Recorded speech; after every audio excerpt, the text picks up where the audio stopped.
what do you do when you feel frustrated and you're not achieving your goals in life? Yeah.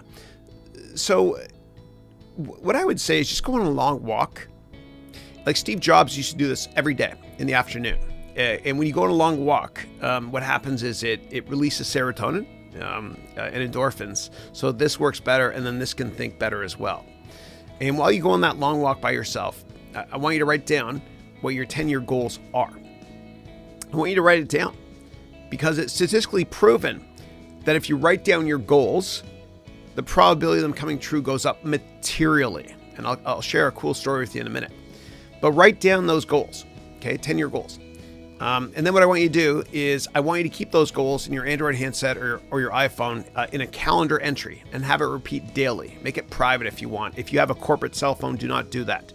In fact, if you're given a corporate cell phone, buy another one if you can for yourself that looks exactly the same, because a corporation can fire you based on whatever they want to do by looking at emails or whatever it is. Always have two that look the same. Don't tell anybody though. Yeah. And also if you're at work and you're working late one night and you work for some douche that believes in FaceTime and you can't be around your family, then use your other cell phone to create a Wi-Fi hotspot.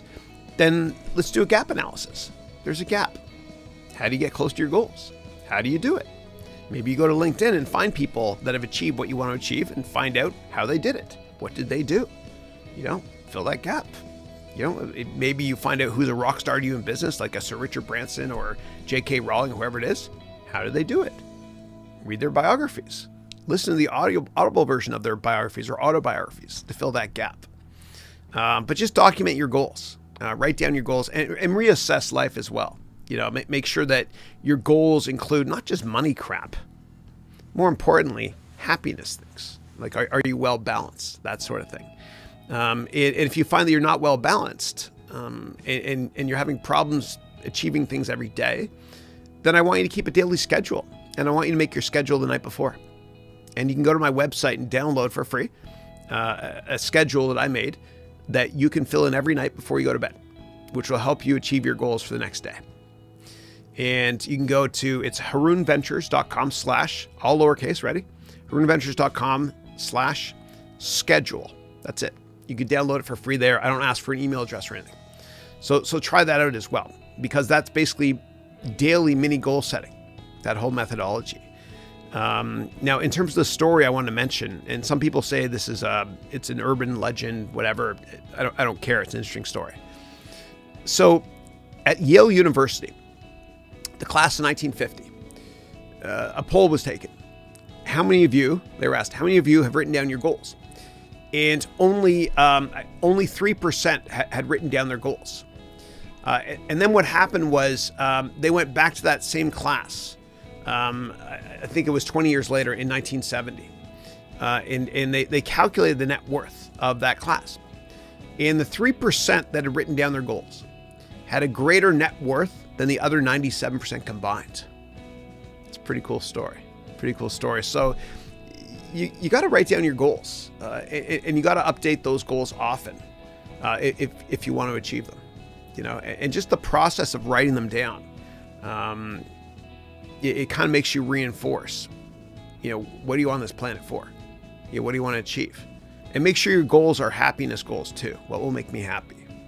And usually contributing to others and serving others and making a product that helps other people's lives be better can make you feel great about yourself as well. So try to create something along those lines if you can. Yeah. All right. And if you have follow-up questions based on that answer, please let me know. But I've been there, dude. I've been there. In Kartik, I published a vlog yesterday that I want you to watch. It's called the best advice I ever received. Watch that if you get a chance, please. It'll kind of make you reassess life and what to really focus on. Yeah. But I've been you have to understand also that a crisis is an opportunity and perception becomes reality. And so every time something happens to you career-wise, within reason, I want you to ask yourself, what's positive about this? If you get fired, you're like, what's positive about this? Well, a lot of other successful people got fired. Like Michael Bloomberg got fired. A lot of people got fired. Robert Redford, Madonna, a lot of amazing people. And they got fired because they weren't passionate about what they're doing. And thank God they got fired, because in hindsight, they might not have been as successful if they didn't get fired. It's a one way to look at it. It's like Jay-Z. Jay-Z could not get a recording contract with anybody. And so what he did, Jay-Z, I'm just going to turn off the AC here, is that Jay-Z started his own record label. Is he happy that he got turned down by so many record labels? Of course he is. He might not have started this wonderful company he has, or met Beyonce, or whatever it is. Yeah.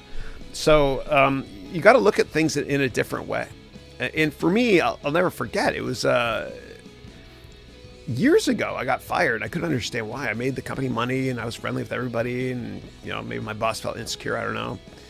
And I called my dad. I was like, Dad, I don't know, man. Like nothing's working for me. I think I'm a good person. I don't know. I'm doing my best. Why is this happening to me? And he said to me, I want you to read the book of Job, which is, it's from the Old Testament, which is the crux of many modern religions, and the legal code too, the Ten Commandments. But the book of Job, which ironically, J-O-B is Job, was about this dude that nothing was going well for him. And then later on in life, he realized why he was sent down that path, and he was grateful. And so for me, religion aside, well, maybe not aside, I'm grateful to God. No, definitely not aside. I'm grateful to God for everything that's happened to me, because every perceived failure for me has just been me being guided down a different path to teach, I guess. And I wish I started teaching when I was a lot younger. It's fun. And when you do something you love doing, it's not work, and you're always crazy happy. It's fun, man. It's fun. And the most successful entrepreneurs in history, they never did it for the money. They did it because they enjoyed it. They love it. They love it. You can't change the world if you're not passionate about what you're doing. So find out what your passion is. And if I can humbly help you in any way, turn that into a business, let me know. Thank you.